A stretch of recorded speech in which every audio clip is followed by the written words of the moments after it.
L'educació és un dret universal que sempre es vulnera en els conflictes bèl·lics i que tarda anys a recuperar la normalitat. Per això, Escola Valenciana, juntament amb la UNESCO, ha llançat la campanya Un euro, una llavor de pau. Adreçada als centres educatius i a la societat valenciana en general, esta campanya vol recaptar fons per ajudar a restablir el sistema educatiu de Gaza. Entre els objectius de la UNESCO a Palestina es troba la reconstrucció de les escoles que estan sent bombardejades, l'organització d'intercanvis escolars, la formació del professorat i la creació d'un programa d'animació infantil i juvenil.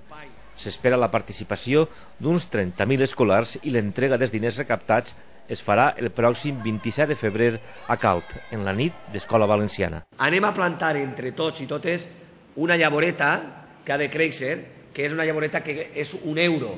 Tot el que arrepleguem, tots aquests diners que arrepleguem, els enviarem a UNESCO per a que des d'UNESCO enviar-los directament a ajudar al poble de Gaza. Les escoles són cada vegada més objecte d'atacs, objecte d'escenaris de violència. Moltes vegades en tots aquests conflictes s'oblida, la gent considera com secundari el tema de l'educació. Nosaltres pensem que no.